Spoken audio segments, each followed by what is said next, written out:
దేశంలో అన్ని రాష్ట్రాల కంటే అత్యధికంగా ధాన్యం కొనుగోలు చేస్తున్నామన్నారు మంత్రి ఉత్తమ్ కుమార్ రెడ్డి.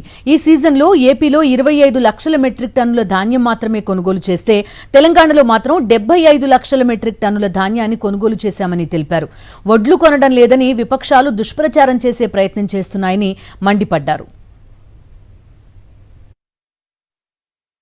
పక్కనున్న ఆంధ్రప్రదేశ్, మనకన్నా పెద్దగున్న ఆంధ్రప్రదేశ్లో 25 లక్షల మెట్రిక్ టన్నుల వరి ధాన్యం ఈ యాసంగి పంటలో కొనుగోలు చేస్తే మనం మూడింతలు 75 లక్షల మెట్రిక్ టన్నుల వరి ధాన్యం కొనుగోలు చేసినాం. యావత్ తెలంగాణ రైతాంగం, ప్రజానీకం అందరూ తెలవాలని చెప్పి మేము కోరుకుంటున్నాం.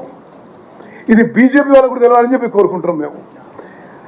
అదేవిధంగా అంటే మనం ప్రొక్యూర్ చేసింది యాసంగి పంటలో 75 లక్షల మెట్రిక్ టన్నులు, ఆంధ్రప్రదేశ్లో 25 లక్షల మెట్రిక్ టన్నులు, తమిళనాడులో 12 లక్షల మెట్రిక్ టన్నులు, మహారాష్ట్రలో 5 లక్షల మెట్రిక్ టన్నులు, ఒరిస్సాలో 4 లక్షల మెట్రిక్ టన్నులు, కేరళలో 2 లక్షల మెట్రిక్ టన్నులు. అవర్ స్కేల్ ఆఫ్ ఆపరేషన్ ఈ యాసంగి పంటలో మీరే చూసిండ్రు. అంటే ఒక పార్టీ ఓ యాత్ర చేసింది, ఒకరు మమ్మల్ని దుష్ప్రచారం చేసే ప్రయత్నం చేసినారు.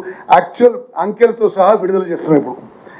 అదేవిధంగా ఖరీఫ్ పంట కంటే యాసంగి పంటలో కొనుగోలు చేయడం ఇంకా కష్టం. ఎందుకంటే ఇది మొత్తం ప్రొక్యూర్మెంట్ సెంటర్స్కి 40-45 రోజుల్లో మొత్తం పంట వచ్చేస్తుంది.